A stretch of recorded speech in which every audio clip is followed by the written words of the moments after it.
Hi, welcome to another week here on TNT. Well, another working week. Hope you had a great weekend. If you got the opportunity to have the weekend off, are you visiting Thailand? Perhaps you've been to Thailand in the past. You want to keep in contact with things going on? Well, this is the place to do it. We do this news program 10 to 15 minutes, 5 days a week. So please support the channel by subscribing. That is the best thing that you could possibly do. Now, yesterday, just a little bit of slice of life video. Usually the front of my house, I'm on the main road here in Chiang Mai in Pha Ngan. Now, usually the road is completely deserted. Over the road there's a beach. People arrive, maybe go for a bit of a paddle, but usually very, very quiet, except for Saturday and Sunday afternoons and evenings, when suddenly we get all these little stalls turning up, and we get markets and got kites and lots of food and drinks and fruit. Every day it's a little bit different. So that all happens for like 2 or 3 hours. Then once the sun goes down, an hour later they're pretty much packed up and gone home, and it's deserted again. So that's a nice little slice of Thai life right outside the front of my house. Now let's move into today's news. We start with nationthailand.com. Moroccan man confesses to murder of Austrian DJ on Koh Pha Ngan, according to police. And the suspect was identified as Anas Rakib, 37, who police said was a friend of the 42-year-old DJ, Max Hartl. I'm not sure in the Austrian language if Hartl is the correct pronunciation, so apologies if it's not. And Hartl's body was found on Thursday beside a small road at the foot of a hill. He'd suffered extensive blunt force trauma to his head and face. His sister told police that he'd worked as a DJ at a food shop on the island for 7 years. And she said that before he was murdered, the victim had been partying with 8 or 9 friends at his home at the foot of the hill. Shelley suspected her brother might have been involved in an argument with some of his friends that led to his murder. And Rakib told investigators he'd left the house, but the victim followed him and they had a fight by the side of the road. And the suspect claimed he used a steel object from the victim's pickup truck to hit him repeatedly until he stopped moving. And police gathering some more evidence to charge that person with murder. That happened on Koh Pha Ngan last Thursday. Moving on to our next story now. And Bangkok Post reports mid-air chaos, power bank catches fire on a domestic flight. Somebody sent me some Amaran TV video footage. A journalist was apparently on board, took some video, uploaded it. This is a follow-up story. These power banks have been banned on many flights. Not sure how this one got on board.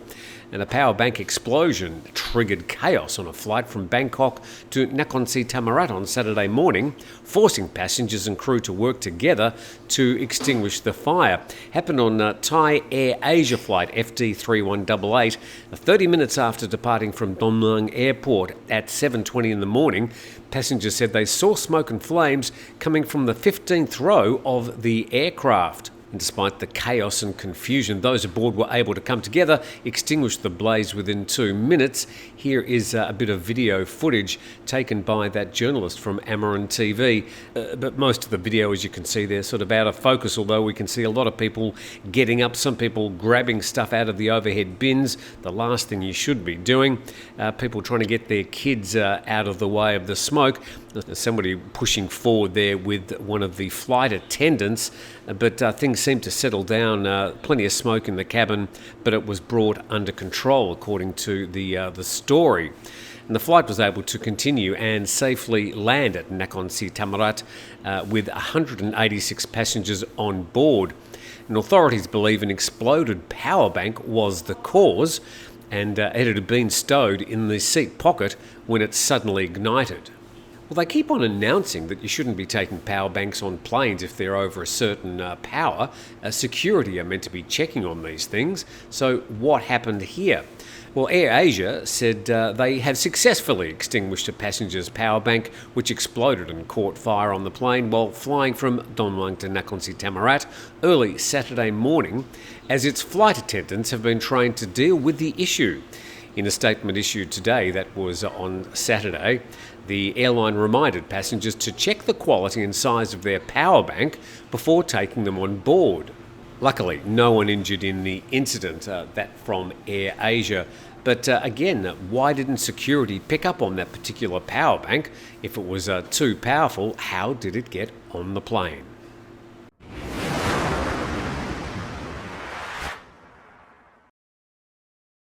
And speaking about flights, still very busy at, say, Suvarnabhumi Airport. We're in that bridging season between the high season and Songkran, which will happen during April, the next big and, well, the biggest Thai holiday. Khalsat English on their Facebook page saying, and the cashier lady at a nearby coffee shop said it's not a particularly busy Sunday afternoon at Suvarnabhumi Airport. And the picture posted by the senior writer at Khalsat English, he wasn't the only person at the airport. They had a secret visitor on Saturday night. Reported by nationthailand.com, Srettha, the Prime Minister of Thailand, disappointed after an unannounced check at Suvarnabhumi Airport. Now, it's not his first, apparently unannounced visit. He was back there at the start of February having a look around and saying he wasn't particularly happy about things at that stage. Doesn't look like much has changed. Now, he made an unannounced check of operations at Suvarnabhumi Airport on Saturday, found the arrival and departure passenger procedures were still disappointing. Apparently it was a surprise inspection at Suvarnabhumi Airport, just not exactly sure the access that he'd be able to get to the, behind the scenes, behind security, where most of the passengers are leaving for flights or just arriving from flights, if he was unannounced. If he doesn't have a ticket, I don't know how he gets through security, and if he hadn't pre-arranged it with the officials at the airport. Anyway, he's the Prime Minister. And he said, I came to check the service systems at Suvarnabhumi Airport without informing the airport in advance after I made a similar check in the morning back on February the 5th. So today I came to check in the evening and there were plenty of passengers. The Prime Minister said he found that both the arrival and departure procedures were too long.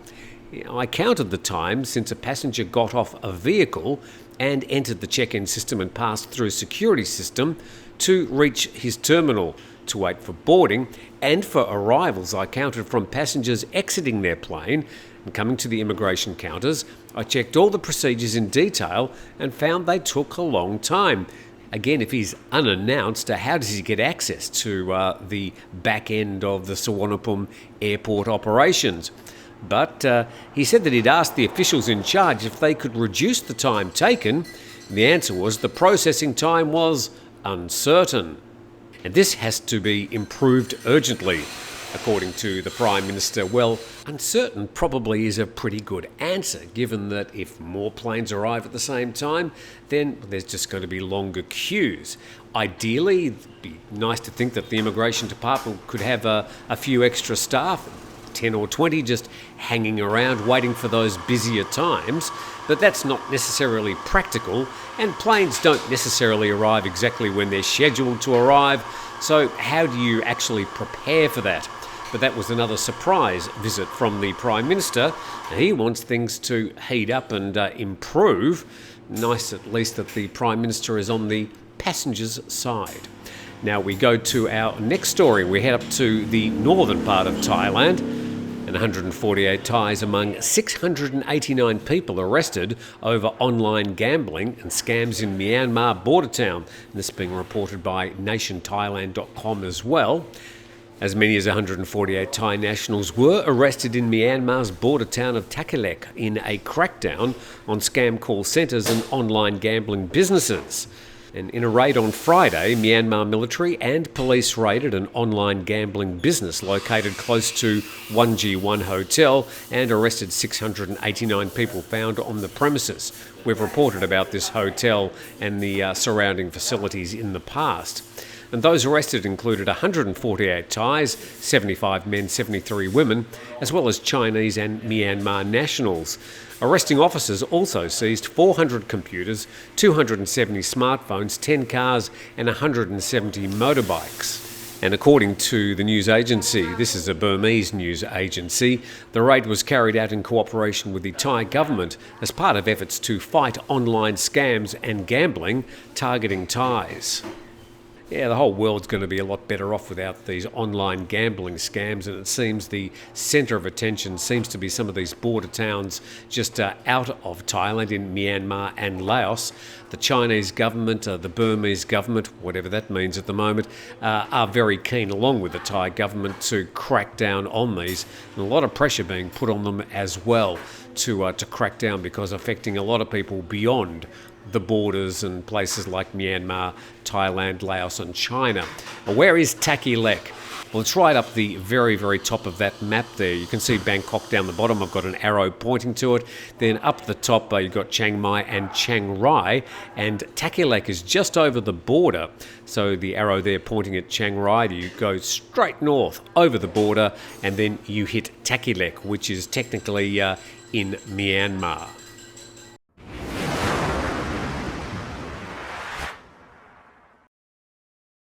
And on to some other news, staying up in the north of Thailand, and nation Thailand again, reporting huge forest areas destroyed by raging fires in Chiang Mai.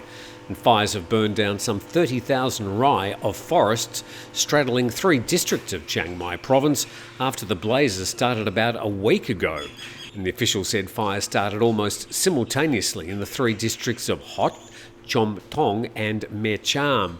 And at press time, the fires were still raging uncontrolled. This story from a few days ago, so we assume that there has been an improvement in the situation. Officials blamed torching by local villagers looking for edible foods and spillovers from burning of farm leftovers for the fires. This is a current look at the IQ air map, looking at the air quality and the amount of PM 2.5 particles in the air. And certainly throughout Thailand, the north of Thailand is suffering the most at the moment. As we can see, there's plenty of red and orange up there in the north of Thailand, which means this PM 2.5 situation is starting to get very noticeable. You'd be able to smell it. You'd certainly be able to see it. Well, not be able to see some of the mountains and surrounding territories because of the amount of smoke in the air. And with that, we hope you have a good Monday. Thank you for dropping in. We'd appreciate if you do take the time to subscribe to the channel. It doesn't cost you anything. We're not going to send you any emails. It just really helps the channel. And with that, hopefully you're a bit more up to date with things happening around Thailand, and we look forward to seeing you again tomorrow.